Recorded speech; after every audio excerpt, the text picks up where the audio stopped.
Donc, merci. Alors, je ne sais pas quand ça a coupé, mais c'est pas grave.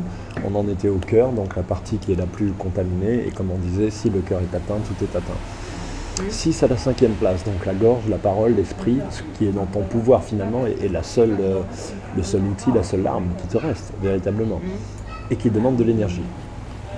Un banc de poissons. La faveur vient par l'intermédiaire des dames de la cour. Tout est avantageux. Ici, la nature du principe obscur se transforme au voisinage immédiat du principe supérieur. C'est-à-dire que comme tu as encore un trait fort, où tu es le seul trait, si tu veux, où tu es toi-même libre et tu as mis toutes tes planètes, c'est dans ce trait. Et comme c'est dans le trait du haut, le trait fort, le trait masculin. Et comme le dernier trait est juste à côté de lui, il est inspiré par lui. Il prend l'énergie de la force. Tu vois ? Donc, l'obscurité ne s'oppose plus par ses intrigues au principe fort, mais elle se soumet à sa direction. On la voit même, en tant que des premières lignes faibles, amener l'ensemble de celles-ci au principe fort, tout comme une princesse conduit des dames d'honneur. C'est-à-dire que si tu regardes bien les traits, tous ces traits-là, tu ne vois pas bien, mais en fait tous les traits coupés là, sont amenés par celle-là qui l'amène au ciel. D'accord ? Donc c'est comme si elle les amenait comme les dames de la cour.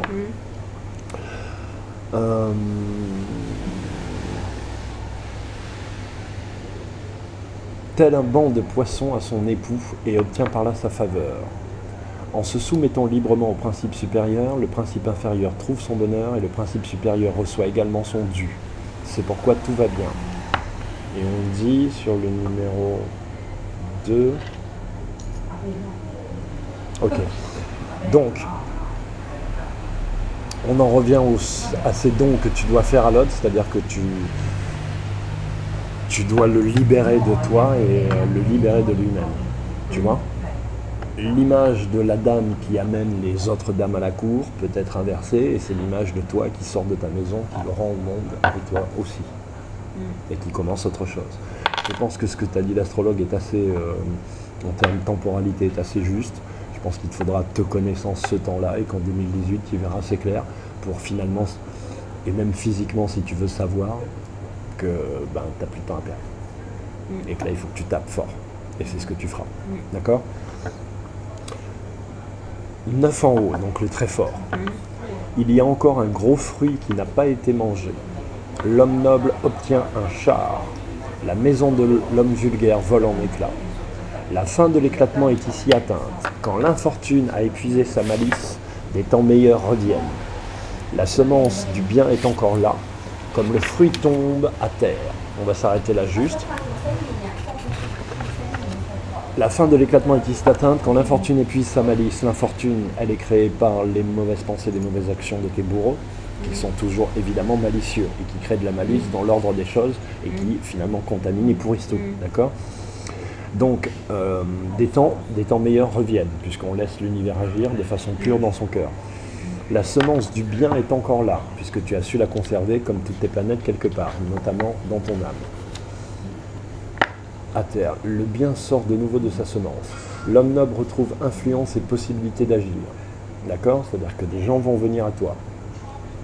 Il est porté par l'opinion générale comme sur un char. Donc, tu vas engager, comme on dit, des auxiliaires entre guillemets, c'est-à-dire que des gens vont venir à toi, ils vont t'aider, ça va venir. Mais ce ne sera pas les gens que tu as autour de toi aujourd'hui, évidemment. Donc, il y a un travail à faire sur toi pour que cela s'en aille et que d'autres apparaissent. Ça veut dire que tu dois changer un peu d'attitude ou en tout cas d'image. Que ce que tu es réellement soit plus proche de ce que tu donnes à voir. Et non pas l'esclave, la victime, tu vois, de cette histoire qui s'appelle ta vie et qui n'en finit pas. Mais l'homme vulgaire est châtié par sa propre méchanceté, parce que c'est la loi de la nature. Même s'il gagne à un moment donné, il finit toujours par se faire couper la tête. Donc Marcel se fera couper la tête. Sa maison vole en éclats, il perdra tout, parce que c'est la seule façon qu'il aura de se sauver. Si on veut le sauver, il faut qu'il perde tout. Et on verra bien, il faut avoir la foi. Dieu s'occupe de tout. Il y a là une loi de la nature. Le mal n'est pas seulement corrupteur du bien, mais il se détruit finalement lui-même.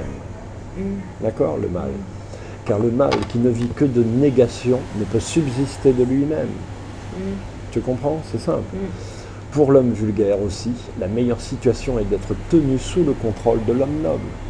Donc, celui qui n'a pas fait le travail sur soi, celui qui a perpétré des horreurs, et on en a tous perpétré à un niveau plus ou moins différent, avec nos frères, nos sœurs, petits, grands, enfin tu vois, il y a toujours un moment donné où on s'éprouve à ce monde et on fait des erreurs conceptuelles parce que ce monde est plein de mauvais canaux, tu vois, de mauvais conseils.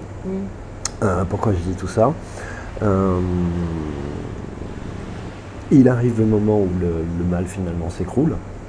Attends, je vais reprendre parce que j'ai perdu ce que je voulais te dire. Et ça va me revenir peut-être si je relis la fin. Ça disait...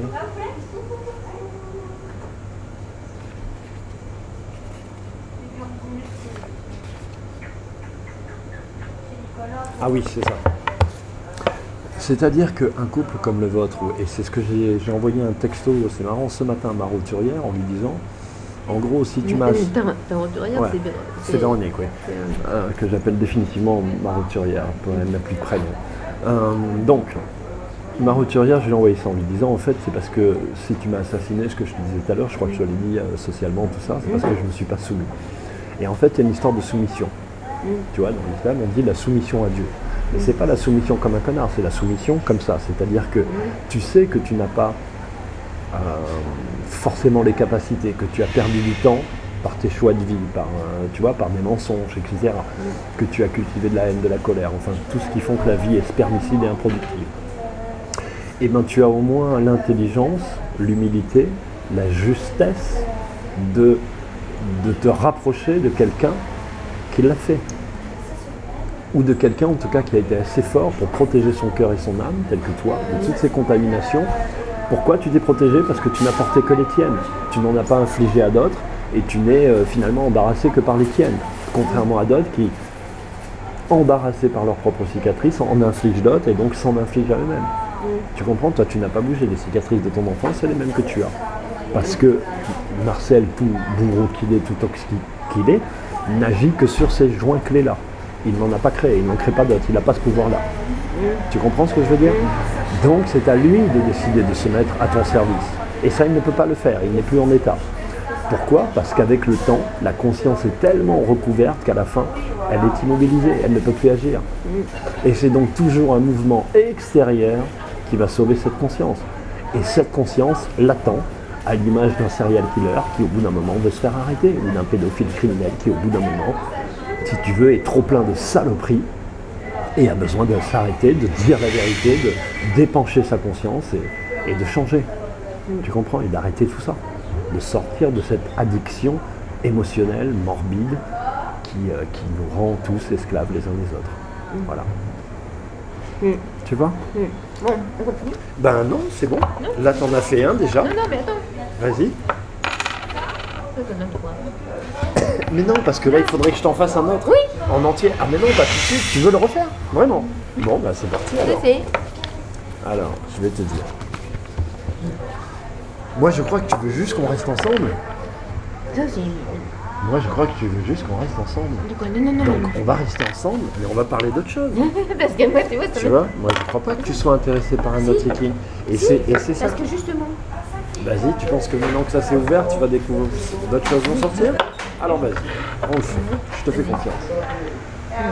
Non. Ça va? Bien. Ça se raffermit. Vas-y. C'est pas la même main. Ok. C'est pour ça que tu voulais le refaire.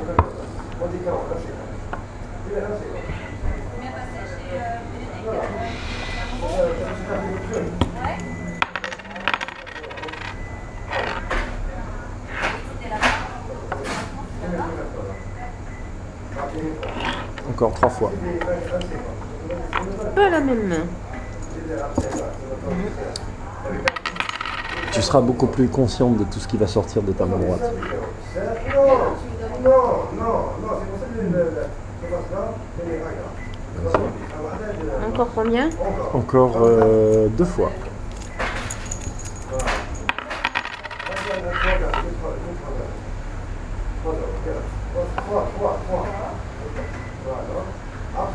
Encore une fois, modèle.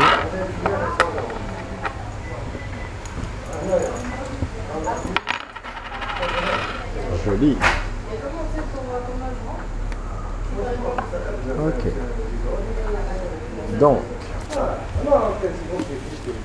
là, tu es...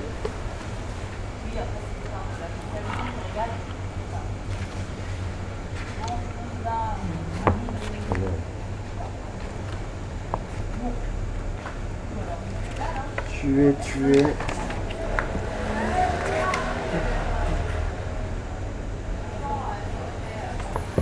Alors, en bas et en haut, ok.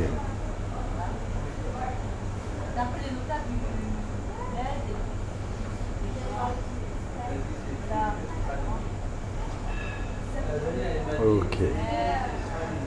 Tu es Ming Yi.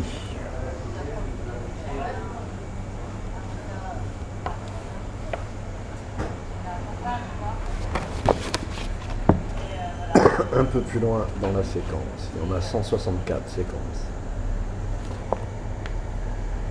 Il y en a 64, pardon, pas 164. C'est mon abcès, je dis des bêtises.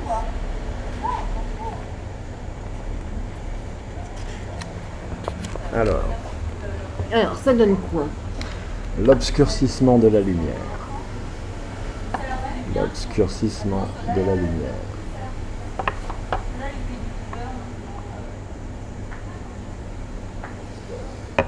Donc, en haut, tu as Quen, le réceptif, celui qui était... Non, c'est pas ça, le réceptif, la Terre. En bas. Et ici,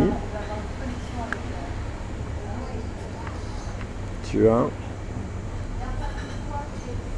ce qui est Li, ce qui s'attache, le feu.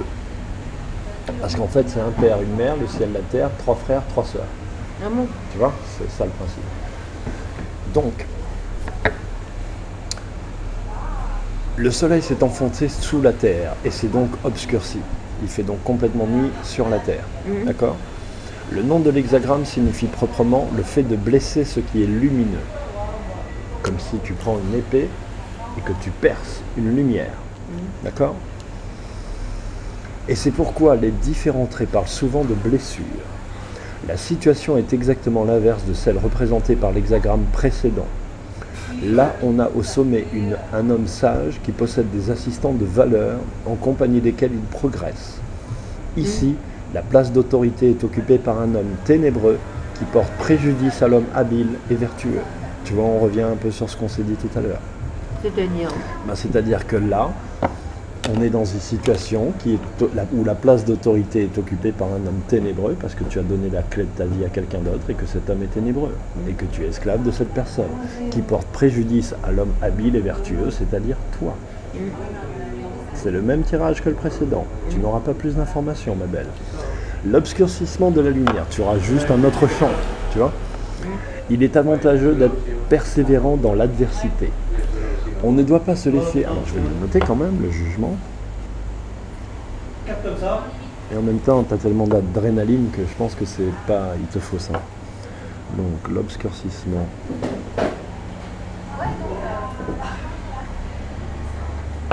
De la lumière.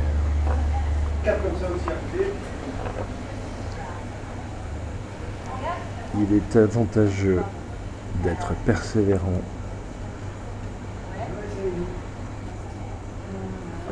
dans l'adversité, d'être persévérant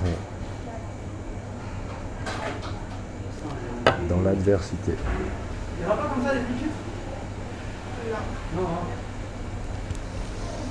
On ne doit pas se laisser emporter sans résistance par les circonstances défavorables et laisser fléchir sa résolution. Donc au fond de toi, tu as pris une résolution qui est de changer, mais tu ne sais pas encore comment faire. Voilà. C'est pour ça que tu voulais le tirage de la main droite. Cela est possible quand on est lumineux à l'intérieur et flexible et accommodant à l'extérieur. Ce qu'on te disait tout à l'heure, sous une autre forme, en te disant la montagne ne bouge pas. Donc il faut que tu sois comme la montagne. D'accord ? Même la plus dure adversité se laisse vaincre par une telle attitude. Il est vrai que l'on doit, dans certains cas, cacher sa lumière afin de pouvoir faire triompher sa volonté malgré des difficultés nées de